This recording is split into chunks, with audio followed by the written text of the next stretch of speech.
Hi, my name is Kevin Strickland, and this is a personal review of the Counsel for Defense, which is the public defender's office used by Chelan County. This review is specifically towards my public defender. I was charged with a second-degree domestic violence and third-degree spousal rape, and I was assigned Sunshine Poliquin. Prior to that, I was given Jeremy Ford as a bail attorney. Now, Mr. Ford failed me drastically. He could have actually saved everybody a lot of trouble, but he chose not to do his job. So while I was in the hole for 48 hours during my arrest, why I was in there, I don't know. I was told it's because they didn't know what to charge me with. I was able to get word out to an attorney who was a friend of mine. That attorney then drug up some papers that were filed the day of my arrest. Interesting enough, they were divorce papers filed by my wife, in which she states that there are no acts of domestic violence to speak of, do not apply. In 3 different documents, she answered at every opportunity that there was no sort of abuse in our home, which is absolutely true. Now, when I go in on that next hearing day, arraignment, I get to meet with my public defender, my bail attorney, and it's Jeremy Ford. And as he's talking to me about the charges and stuff like that, he mentions that he got a document from a Tim Hall that he would be looking at a later time. Tim Hall was the attorney who I was communicating with. Had he read that, and had he brought up the discrepancies in her story about the details of what happened, and that she, on the same day she claimed that I abused her, even a week in advance I abused her, she stated there was no history of it, there was no record of it, there was no concerns of it. Okay. He didn't bring that up, and thus I wasn't let on my own recognizance, which would have been what happened. Instead, I was held in jail, no way to bail out, anything like that. Everything I owned was taken from me in the meantime. My wife had the kids. I was a stay-at-home dad at the time, but you can't tell anybody that. I was the one caring for him.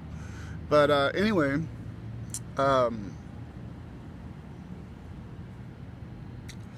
this is going to be hard. I'm going to forget shit, and I forget what I'm saying. I just always have so much stuff going through my head.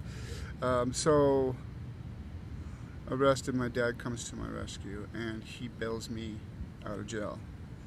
Something he swore he'd never do, but he knew this was serious and that I was innocent.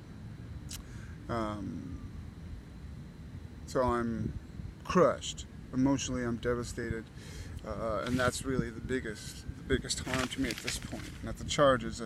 I really wasn't even completely sure about the details, and I wouldn't be given those details for another 19 days. But in the meantime, I would meet my public defender, Sunshine Poliquin.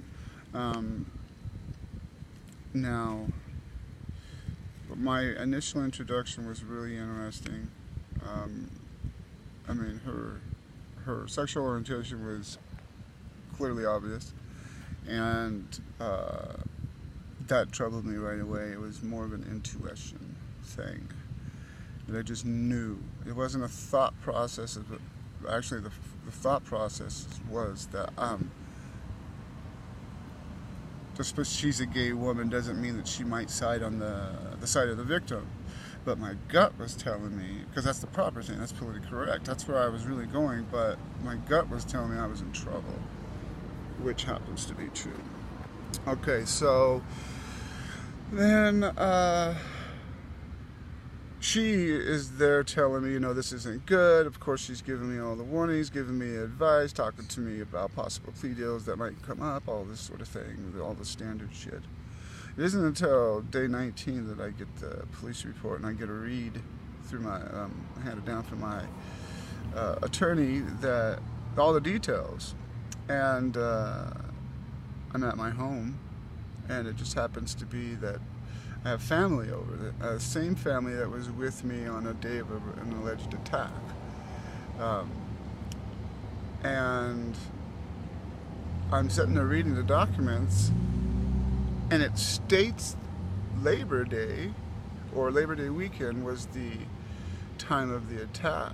Well, interesting enough, at the exact time and day that she said that I attacked her with the rape, I was provably out of town with family, a large family, and celebrating my father's birthday. I did a bunch of yard work for him, and we had a big breakfast and all that stuff.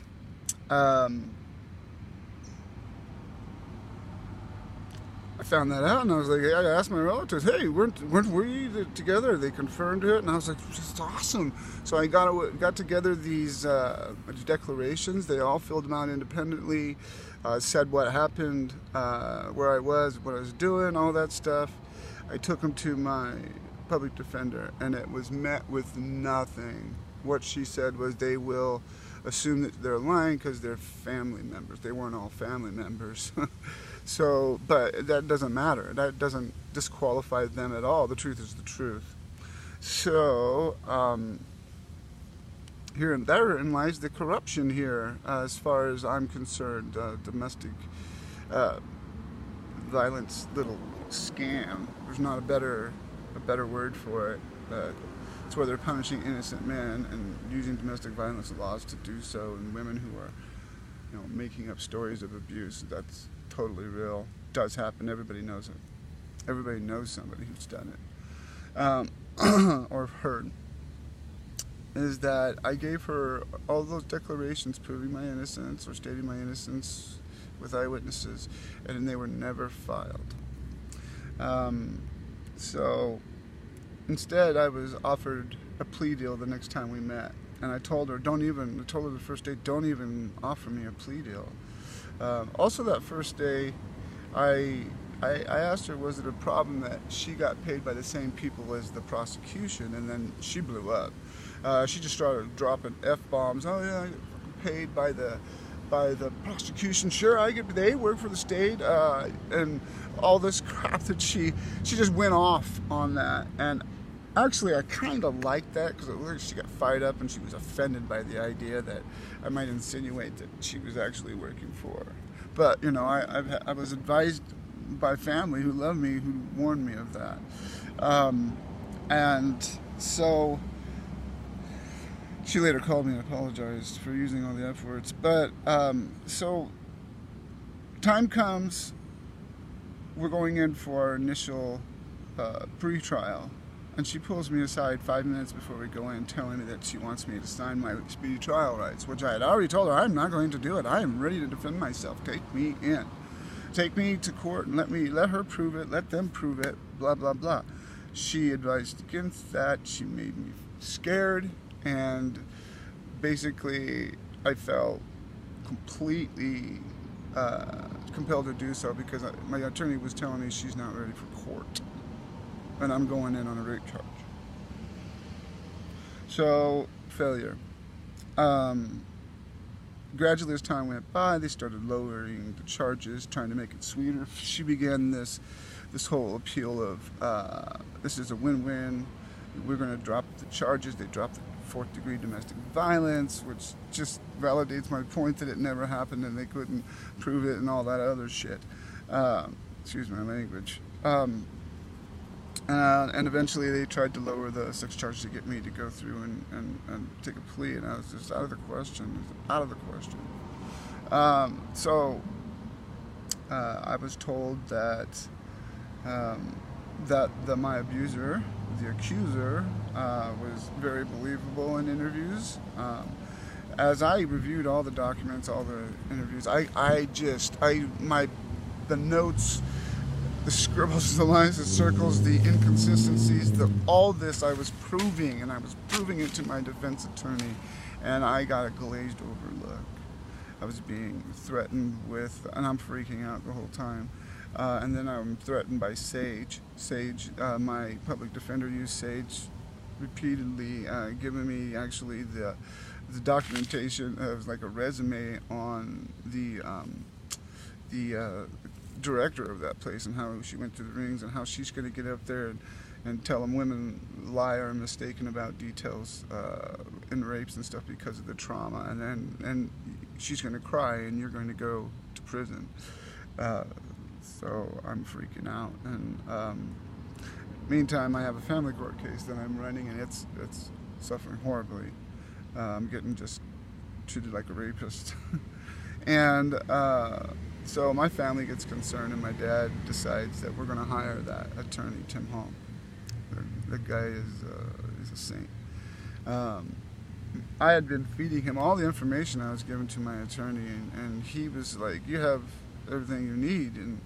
And when I hired him and he took over, it was a surprise. Boy, she was really trying to contact me. I'd called her numerous times and she'd never call me back.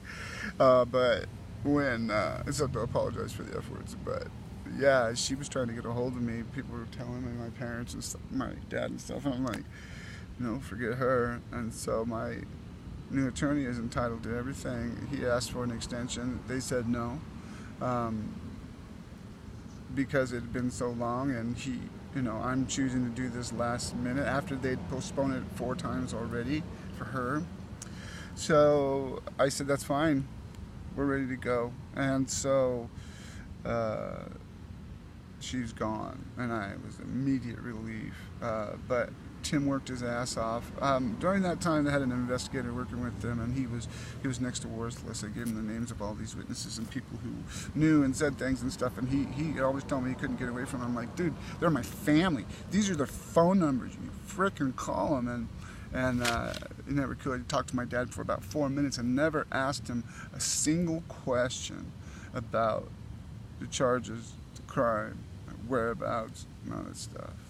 So the cat's out of the bag. I got a new attorney, and he tells me that I was not ready to be defended. I was grossly unprepared in that she was probably not. I figured she probably wasn't going to actually go to a court because she knew she didn't have any proof or evidence, and the prosecution too. It was her job to get me to plead guilty for whatever reason, who knows. But I think it's all to get the numbers up for federal funding. I do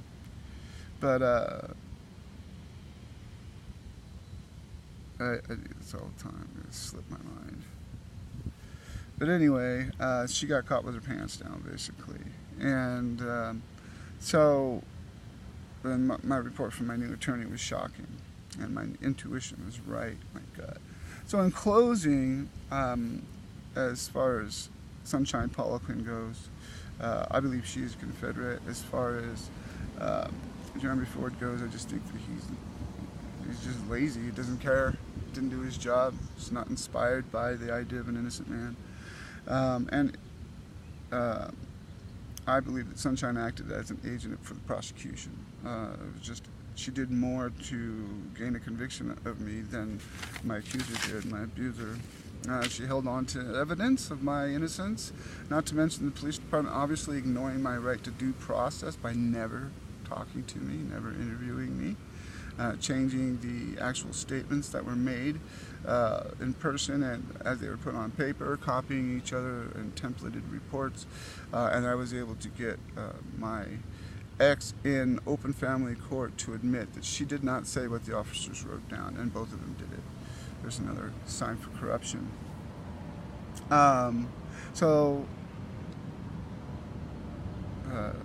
The police department obviously ignored my right to due process, and they obliterated the idea of what it means to be American.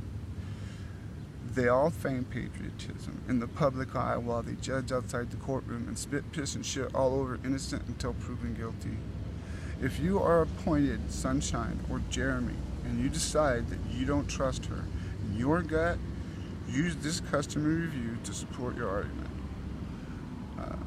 Also, it's all public record, open source, help yourself.